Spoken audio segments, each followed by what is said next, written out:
Hello everyone, welcome to Nisha Science Tech. आज के इस वीडियो में हम स्टडी करने वाले हैं स्ट्रक्चर ऑफ एम्ब्रियो सैक जिसे हम फीमेल गैमेटोफाइट कहते हैं। एंड हमने अपने लास्ट वीडियो में इसी एम्ब्रियो सैक का डेवलपमेंट ऑलरेडी स्टडी कर लिया है, जिसमें हमने देखा था कि एक फंक्शनल मेगास्पोर कैसे एक टिपिकल एम्ब्रियो सैक या फिर फीमेल गैमेटोफाइट में डेवलप होते हैं। So let's begin.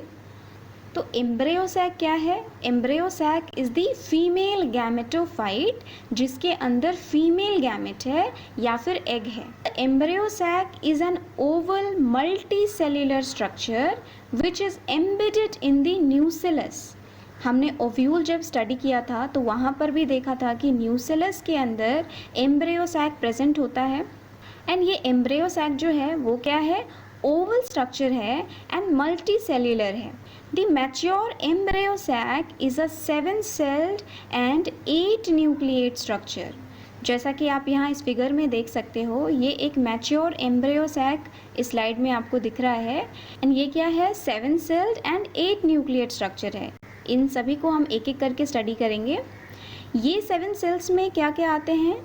The 7 cells include 3 antipodal cells at chalazal end, egg apparatus which contains 1 egg cell plus 2 synergids at micropylar end and 1 central cell having 2 polar nuclei। जैसा कि आप इस figure में देख रहे हो, आपको इस फिगर में देखने को मिल रहा है कि एंटीपोडल सेल्स यहाँ प्रेजेंट है जो कि चैलेजल एंड के साइड है। एंड ये एंटीपोडल सेल्स जो हैं वो 3 इन नंबर हैं, यानी कि यहाँ 3 एंटीपोडल सेल्स प्रेजेंट हैं at the chalazal end of the embryo sac. Egg apparatus, यानी आप एग एपरेटस को देख रहे हो माइक्रोपाइलर एंड की तरफ, जहाँ पर एग एपरेटस में जो है एक एग प्रेजेंट है या एग सेल प्रेजेंट है एंड 2 सिनर्जिड्स प्रेजेंट है। साथ ही साथ यहाँ एक सेंट्रल सेल प्रेजेंट है। यहाँ आप देख सकते हो ये जो पोर्शन है, ये जो एरिया है, ये क्या है? सेंट्रल सेल है।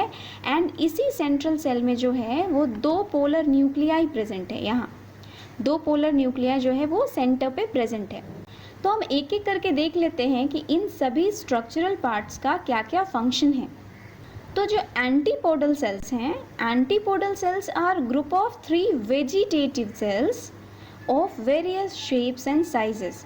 डिफरेंट प्लांट स्पीशीज़ में हमें बहुत सारे वेरिएशंस देखने को मिलता है, बट यहाँ हम एक टिपिकल एंजियोस्पर्मिक एम्ब्रियो सैक की बात कर रहे हैं, जिसमें एंटीपोडल सेल्स जो हैं वो 3 होते हैं। ये वेजिटेटिव सेल्स होते हैं, इनका शेप और साइज वैरी कर सकता है। ये चैलेजल एंड की तरफ प्रेजेंट होते हैं। एंड एंटीपोडल सेल्स का फंक्शन क्या है? तो the cells absorb nourishment from the nucellus. ये फर्टिलाइजेशन के प्रोसेस में पार्टिसिपेट नहीं करते हैं एंड ये डीजेनरेट कर जाते हैं just after fertilisation. Egg apparatus में हमें 3 सेल्स देखने को मिलता है, जैसा कि हमने पहले भी डिस्कस किया कि एग एपरेटस में एक एग सेल है एंड साथ में 2 सिनर्जिड्स है, जैसा कि आप फिगर में देख सकते हो। इसमें जो एग है, egg is the larger cell than synergid. ये एग सेल जो है ये सिनर्जिड से साइज में बड़ा होता है। Egg cell is the female gamete. तो दिस इज़ वेरी इंपॉर्टेंट कि जो एग प्रेजेंट है एग एपरेटस में, यही एग जो है वो क्या है? फीमेल गैमेट है। एंड क्योंकि एम्ब्रियो सैक ने फीमेल गैमेट को रखा है तो इसलिए हम एम्ब्रियो सैक को क्या कह रहे हैं? Female gametophyte. ये जो फीमेल गैमेट है यानी कि egg, it fuses with 1 male gamete to form zygote. जैसा कि हमने ऑलरेडी स्टडी किया हुआ है कि जो पॉलन ग्रेन है, इस पॉलन ग्रेन में 2 मेल गैमेट्स का फॉर्मेशन होता है from the generative nucleus. In 2 male gametes में से एक मेल गैमेट जो है वो इसी एग के साथ फ्यूज़ करता है और फ्यूजन के बाद जाइगोट बनाता है। अब सिनर्जिड्स क्या है? तो synergids are the elongated cells present at the micropylar end of the embryo sac. जैसा कि हमने अभी भी डिस्कस किया कि सिनर्जिड्स जो है ये एक एपरेटस का पार्ट है एंड ये सिनर्जिड इलोंगेटेड सेल्स होते हैं। सिनर्जिड्स के पास न्यूक्लियाई प्रेजेंट है, साथ में वैक्यूल्स प्रेजेंट है। अपर पार्ट में आप देख सकते हो यहाँ पे वैक्यूल्स है। न्यूक्लियस है एंड लोअर साइड में जो है वो फिंगर लाइक प्रोजेक्शंस आपको देखने को मिल रहा है, जिसे हम क्या कह रहे हैं, फिलीफॉर्म एपरेटस। तो this is also very important. And अब इसका फंक्शन क्या है देख लेते हैं। Synergids help in directing the pollen tube growth by secreting chemotropically active substances. साथ ही साथ the filiform apparatus of synergids help in absorption and transportation of materials into the embryo sac from the nucellus.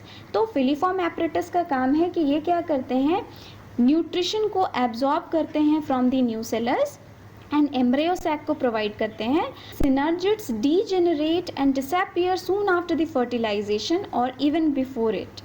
And ये जो degenerating synergids होते हैं, after degeneration they form the sheet for the pollen tube discharge into the embryo sac. Embryo sac में centre पे क्या present है, हमने तभी देखा कि सेंटर पे एक सेंट्रल सेल प्रेजेंट है एंड इसी सेंट्रल सेल में जो है वो दो पोलर न्यूक्लियाई प्रेजेंट है।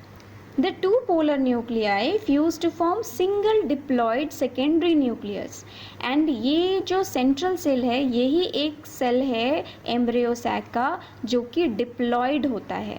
तो this is also very important कि ओनली एक डिप्लॉयड सेल हमें देखने को मिल रहा है एम्ब्रियो सैक के अंदर जो कि है सेंट्रल सेल। इसके अलावा जो एंटीपोडल सेल है जिसमें 3 सेल्स है ये सभी हैप्लॉयड होते हैं एंड एग एपरेटस में जो एग साथ में 2 सिनर्जिड है ये भी क्या होते हैं, हैप्लॉयड होते हैं। तो सेंट्रल सेल जो है वो क्या है, largest cell containing 2 polar nuclei. ये जो पोलर न्यूक्लियाई है इसका भी बहुत इम्पॉर्टेंट रोल है फर्टिलाइजेशन में, बिकॉज ये क्या करते हैं, ये सेकेंड मेल गैमेट के साथ फ्यूज़ करते हैं एंड सेकेंड मेल गैमेट के साथ फ्यूज़ करने के बाद ये nuclei triploid primary endosperm nucleus बनाते हैं जो आगे एंडोस्पर्म बनाता है। तो इस स्ट्रक्चर में हमने देखा कि ये एम्ब्रियो सैक जो है ये ओवल इन स्ट्रक्चर होता है। ओवल मल्टीसेल्युलर स्ट्रक्चर में इसके पास 7 सेल्स हैं। 7 सेल्स में 3 एंटीपोडल सेल्स होते हैं जो कि चैलेजल एंड पर प्रेजेंट है। एक एग एपरेटस है जिसके पास एक एग सेल और 2 सिनर्जिड्स हैं, यानी कि यहाँ पर भी 3 सेल्स हैं जो कि माइक्रोपाइलर एंड की तरफ प्रेजेंट है और एक सेंट्रल सेल प्रेजेंट है जो कि सेंटर पे है और इसी सेंट्रल सेल में 2 पोलर न्यूक्लियाई प्रेजेंट होते हैं। तो इस वे से हमने देखा the overall structure of embryo sac या फिर फीमेल गैमेटोफाइट। Thank you.